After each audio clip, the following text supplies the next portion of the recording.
So I'm up to the sleeves now. I'm going to do the sleeve band. I've pressed that in half, and the method I've used in the instructions for 1874 say to use a zigzag stitch to hold it together rather than pin. So I'm just going to zigzag very close to the edge. I'm just going to stretch it a fraction because I want to make sure that it will stretch when I put it onto my sleeve.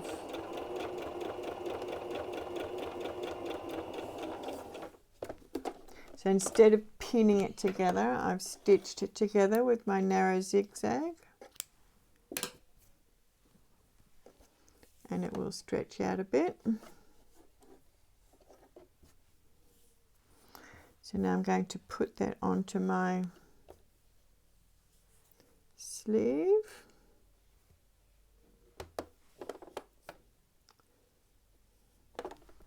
You can still use the same method of pin and stretch, or you can just stretch it out and put a finger in the middle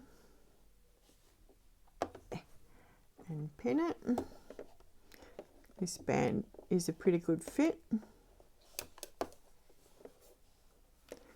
and stretch it out. Make sure this end will just meet, so I'll just pin that. So when I sew it, I'll be stretching it. Got it the right way around. Okay, so I'm going to put my needle in and do a back stitch just to get it started. And then I'm going to stretch it to fit as I stitch, pulling the threads at the back again.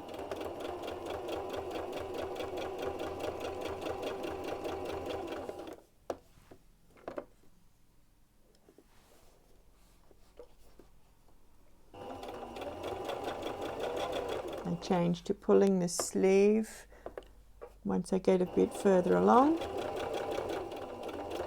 I shouldn't say pulling, I'm really just balancing the stretch that I'm doing at the front. I'm not pulling it through the machine.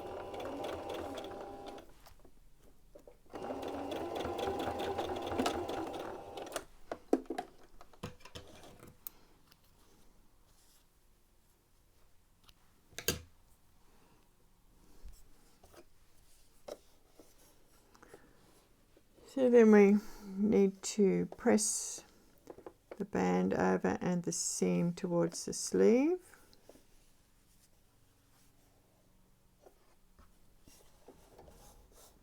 I don't think I need to press this. I'm just going to hold it as I top stitch close to the band.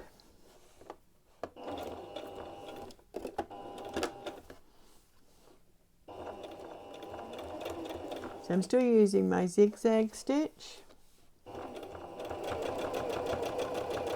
because it's barely noticeable as zigzag, but it's much easier on the needle, doesn't seem to get caught as much.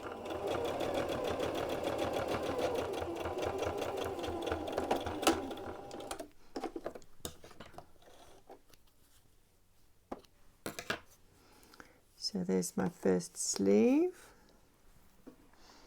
Now I'm going to do the other one, and then we'll come back and I'll put the sleeves in.